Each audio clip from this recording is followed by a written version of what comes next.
Hello, everybody. Hi. Welcome to my channel. I'm Keith Hatfield, and this is my gal, Annie. Today we're going to be reviewing a movie for you, Scary Stories to Tell in the Dark, which is the beginning of something I'm going to add to the channel. We're going to start reviewing movies here and there, both old and new.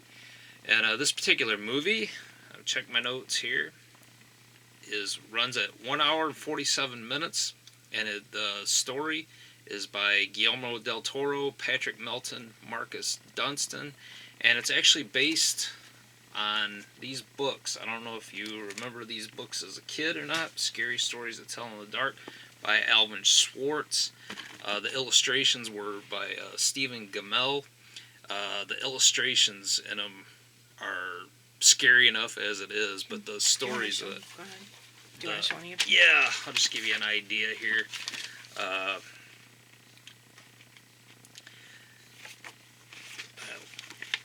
If that gives you an idea there. But these were they were meant for, I don't know, what do you think? I never early read teens? them, so I couldn't say. I never read any. I was aware of them, but I have never read them. I read them, and I'm pretty sure my nephew, he had them too, but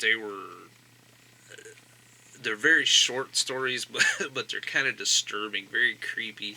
There's another one. I can give you an idea. Another one. That one's good. This is actually the Treasury collected all three books. But Alvin Schwartz, he wrote quite a few books for, I don't know if it's like preteens, teenagers, and everything, but they were, it's pretty creepy stuff. But but Guillermo del Toro wanted to bring the book to life, and it's kind of smart how they wrote the story around these individual stories, right, and everything. Let me tell you the director too. It's directed by Andre Avradal, and he's known for Troll Hunter, Autopsy of Jane Doe. I like that movie. Troll Hunter was kind of like a found footage. I remember when we watched it on Netflix. Yeah. And he's actually going to be adapting the novella by Stephen King, upcoming The Long Walk, if anyone's ever read that. I'm looking forward to that. Yeah, she's a huge Stephen King fan. Guillermo del Toro, the name sounds familiar to you. He's responsible for Pan's Labyrinth, Devil's Backbone, Hellboy, Mama, The Orphanage, and one of your personal favorites, Crimson Peak. I love that movie. I love it. Right. But Scary Stories to Tell in the Dark, it takes place in 1968 in Pennsylvania, Mills Valley, Pennsylvania.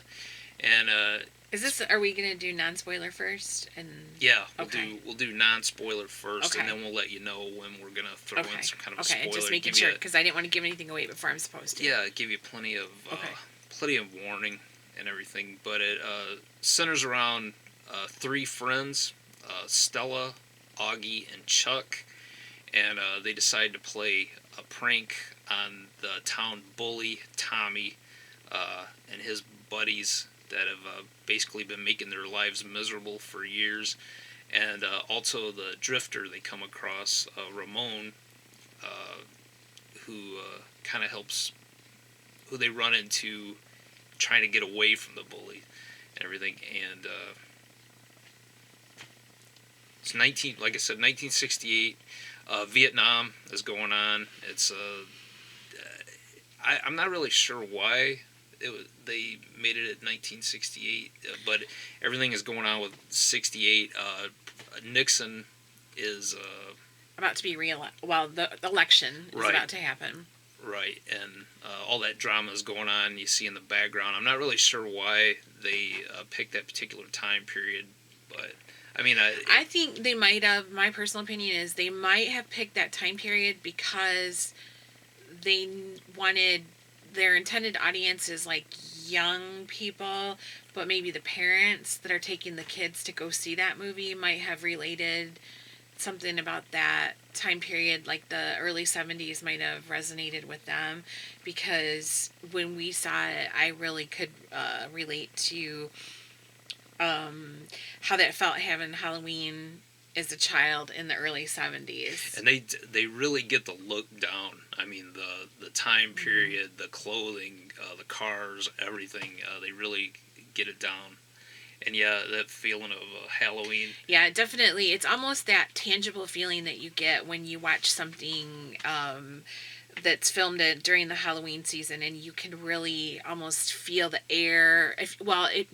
We live in a area of the country where we get a fall season. Yeah. We live in Michigan, so Very distinct Halloween four to seasons. me is very fall oriented. The crispness in the air, you can smell burning leaves, apples, cider. It's very sensory, and I think that movie did a really good job with making you feel that.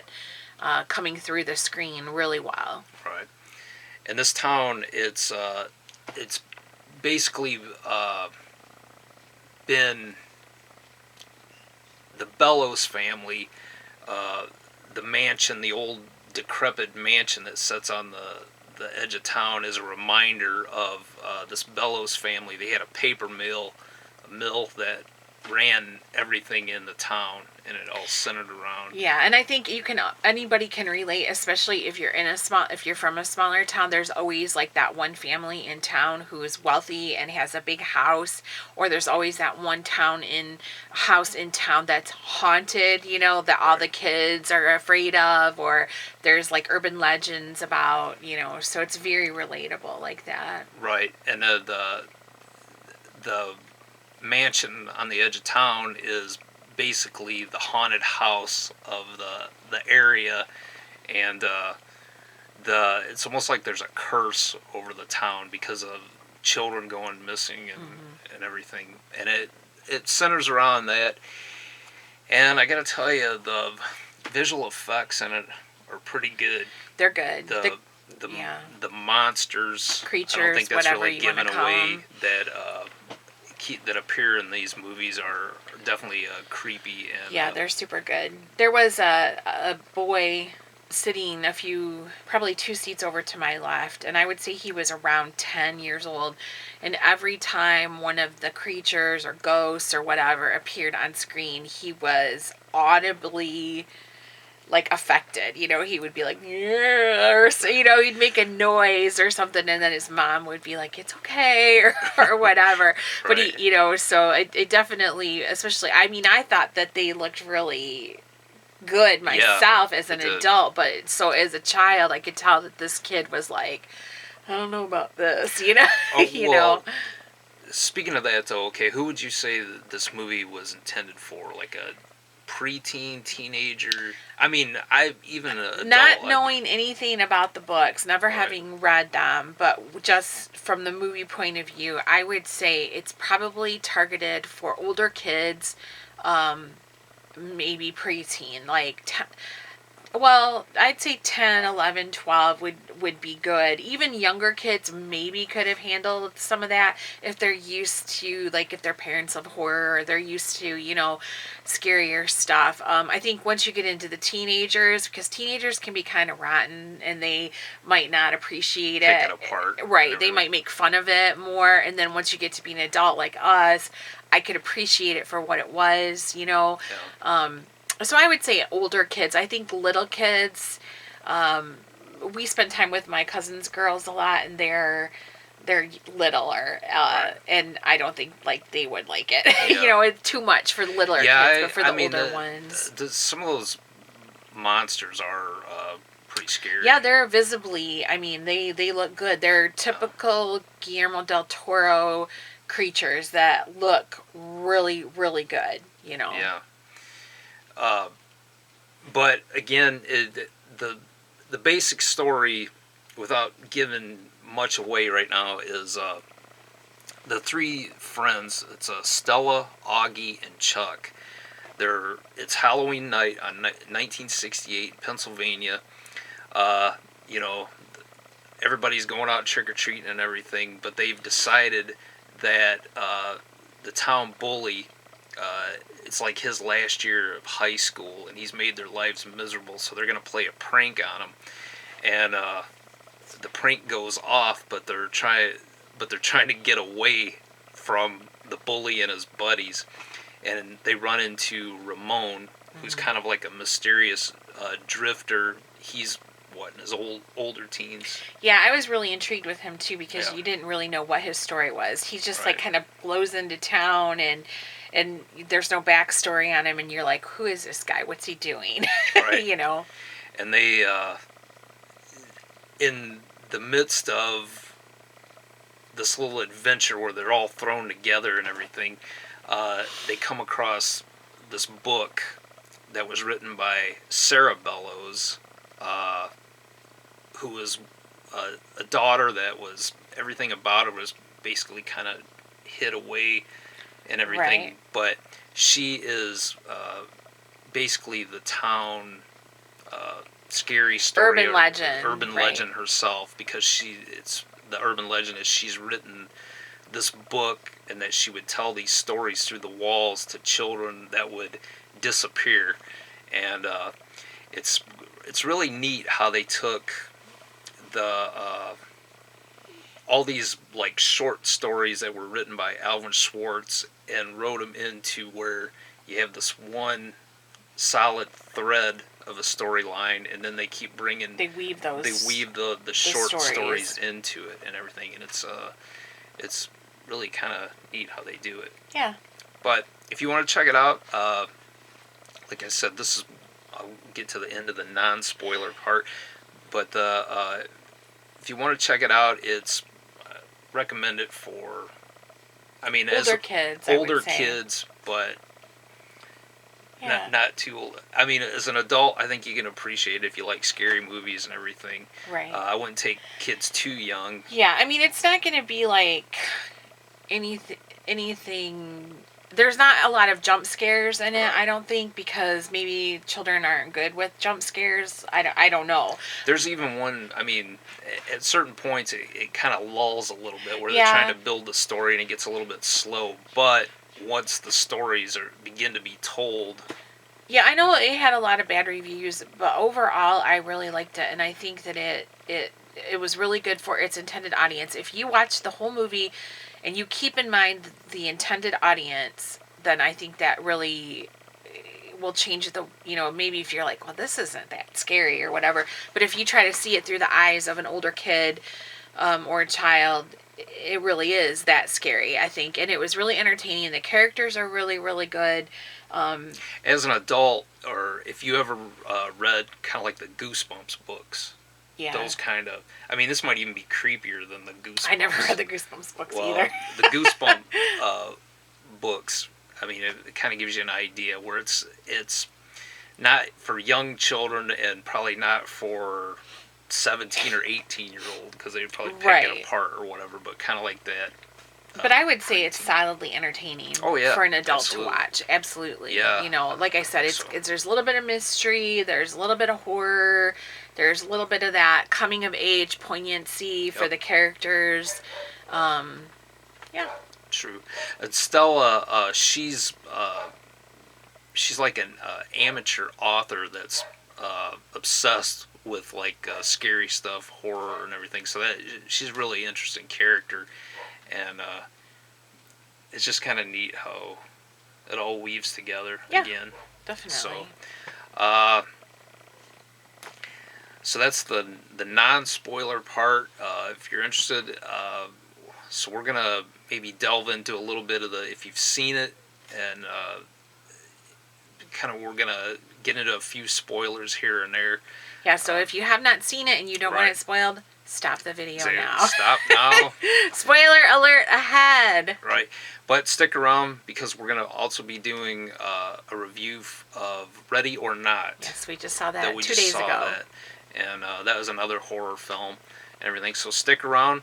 We're just launching my channel here. I'm just kind of trying to get from saying a lot and everything, getting used to it, get a little warmed up and everything. But we're going to be doing movie reviews, like I said, of old and new. If you like science fiction, horror, any kind of pop culture and stuff, we'll have I will have little adventures here and there. You'll be seeing Annie here and there. Also, if you're getting ready to tune out before the spoilers and everything, if you're interested in Avon or coloring or makeup, that such a thing, check out Annie's channel. I'll put a link down below. And Okay, spoilers okay, ahead. so You were warned. That's right. So here come the spoilers. Okay. Well, you want me to start or you start? You start. Okay, again, even though I already said this in the first half of the video, I really, really liked it. I thought the creatures were really scary. I thought that they looked fantastic. I thought that the movie was really, really good all around, although there were parts that lagged. So the part, the whole story with they get trapped in the haunted house and Stella takes the book from the home, and it's Sarah Bellows' book that she writes in, and wasn't it even supposed to be like written with blood, flesh, blood? yeah, something and, like that. Yeah. So I liked that, but sometimes I think that it just, I mean, again, overall I liked it, but sometimes I think that it just fell short. Like, it wasn't really sure what it wanted to be. Was it a mystery? Was it a horror movie? Was it coming of age? Like, they tried to do all these things together, and in some instances it fell short. Although I did overall, like I said, overall I really did like it. But I just think that somehow some areas fell short.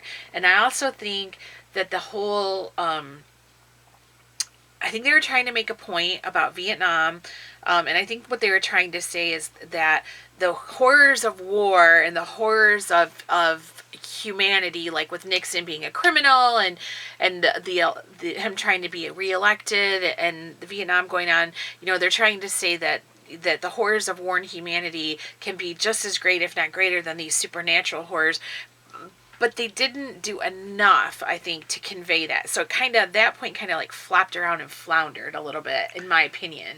Yeah. It was good for atmosphere, but at the same time, you're kind of like, what are you trying to say here? Yeah, I mean, because, basically the stories themselves, like the characters and everything, you could have threw into any timeline, and it was kind of, I didn't really know exactly why they picked the Vietnam era and everything. I mean, I seen what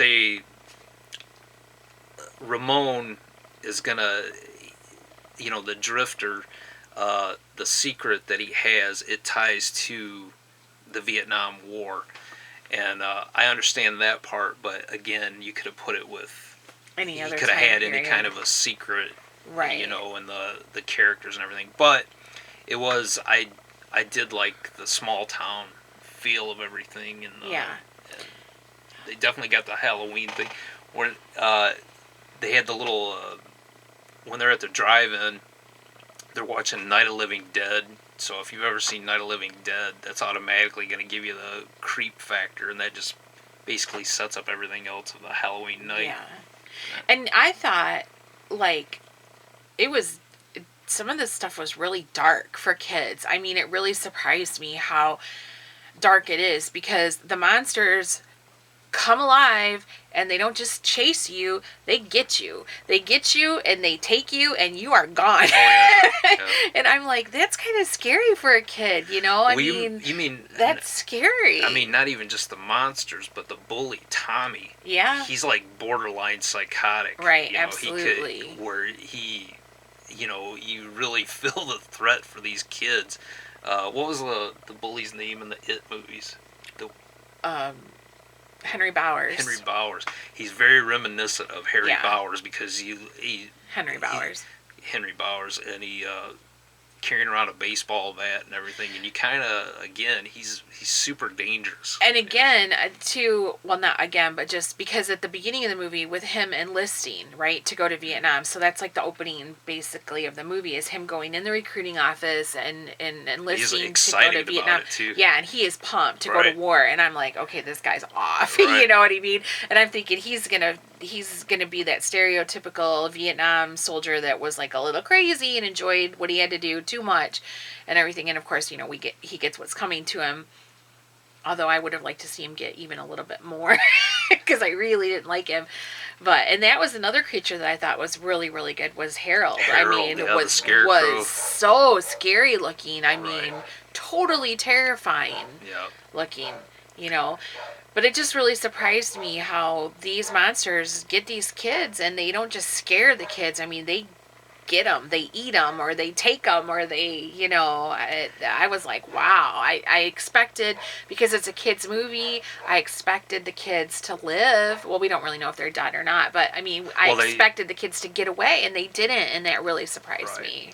And Sarah Bellows, who is the Bellows family secret that has secrets of her own, the one that wrote the book, the tome, or whatever, that's bringing all these stories to life.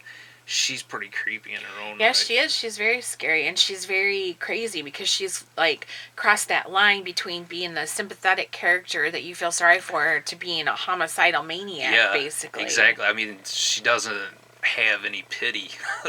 I mean, you For get for the victims. right. She's, even though she's an urban legend, there's definitely been something going on for decades in this town because children have gone missing, and you realize that she's responsible for And that was one of the parts that I thought, in a way, wasn't. It was a weaker point in the movie too. Was her backstory and the whole mystery of how she knew that her family was poisoning the town's water supply, and she wanted to talk about it. And of course, they were greedy, and I mean, that's kind of like been there, done that before. And she's and it was just kind of thrown in a little bit. I thought it wasn't fleshed out enough. Right, and she's born too. She's an albino, so she's automatically an outcast of the family. They're trying to hide her away. They've got her own. Did I totally miss that she was an albino? I must have Yeah. missed it. I didn't even know that. Yeah, she was an albino. I didn't. Gotta have to go see it again. Right over my head, I guess. Yeah. Oh my goodness. So that was one of the reasons why I must have been interested in that kettle corn. I was eating ever since we discovered. Ever since I discovered that Cinemark has kettle corn, I'm like focused in my bucket more than I am in the movie. Right. So she's automatically the outcast. They're trying to hide away, and she's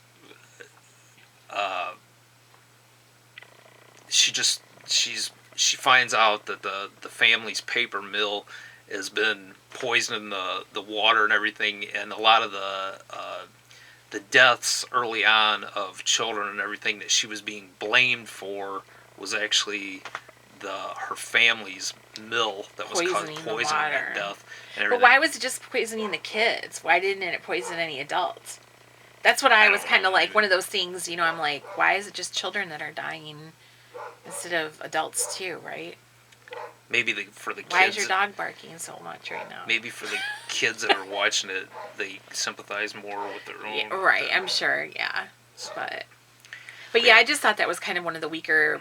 Her backstory was kind of we've seen this before in other movies. This kind of thing where a person gets locked away because they know that these nefarious activities are going on, and and they're made to look crazy, but really they know what's happening. It's a common theme, right, in movies and stuff like that. But again, overall, I really, really liked it. I mean, even though I did think some of those points were weak, I still thought it was a really good movie, really effective, and one of the stories this guy in there is the Dream. It's the adaptation of the story of the Dream. But if you can see this, it looks exactly like her. And identical. That's one of the creatures in there. And that one is the one that I think is the scariest because it just like sucks that kid in.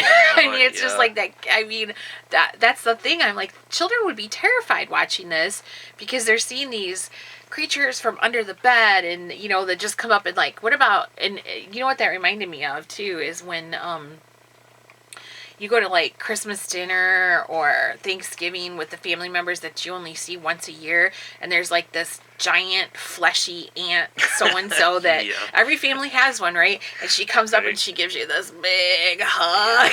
you're like You're like swallowed up swallowed with up her. in the flesh of this like stranger that smells funny that you only see once a Right. year. It's kind of scary.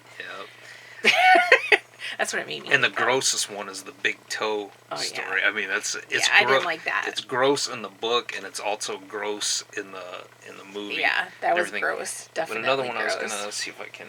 Yeah, they also bring the story Mitai Dotai into it, which is basically a creature that's made up of different body parts, and even though it can like break apart or whatever, all the parts will like roll into it, and it'll come back again, and It was like, it's like it was unstoppable. good. Those creatures were amazing. Yeah, the story, the special effects and everything were excellent. It was creepy and everything. It does.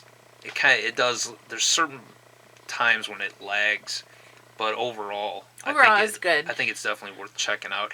And since we're already in the spoiler section, it kind of sets up for a sequel. So And I would see the sequel. I would definitely watch it Yeah, because I absolutely. liked the characters enough that I want to see what happens to them. Because I liked Ramon and Stella, and I thought their little budding romance, at least in my opinion, they had a budding romance. Right. I thought I wanted to see it fleshed out. And I'm like, please don't say that Ramon got killed in Vietnam because that would suck totally. right. And they didn't say that, so that made me happy. Right. So I definitely recommend checking it out. It's a good movie. Do we want to do a scale like of A to E or 1 to 5 or? I did 1 to stars? 5 on my Facebook when my friends asked me what I thought of it, and I gave it a solid 3.5. I said, and with a 4 for the creatures, but overall solid 3.5 out of 5 is what I gave it. Yeah, I think I agree You with do that. your own thing, man. Yeah, I agree with that. Well, 3.5 definitely. But check it out. Scary Stories to Tell in the Dark, and also I even recommend either for your preteen children or teen children, or even as an adult, I believe you'll enjoy Scary Stories to Tell in the Dark by Alvin Schwartz. And I have to say the illustrations by Stephen Gamel, because the illustrations alone are super, super creepy. I wish that they would. I mean, I'm glad that we went to see it, but I actually think that it would have probably done even better if they would have waited closer to Halloween, Yeah. because we're coming up. This is September, coming up on Halloween, and that movie and this book are perfect for Halloween. So, anything you want to add to it? Nope, I'd say we're good. All right. Thank you, everybody, for joining us. Hopefully, you'll stick with us. I'm just fleshing out, trying to warm up to everything, getting used to being on camera and everything. But stick around. We'll have more movie reviews,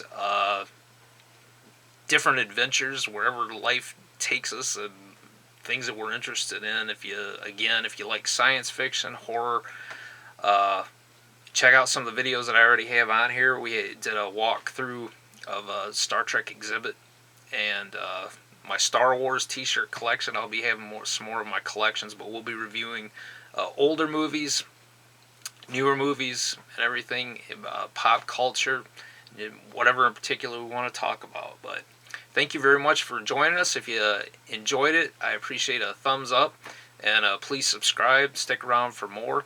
If you hate it, please give it a thumbs up. And I'm just saying, he knows a lot of stuff about movies.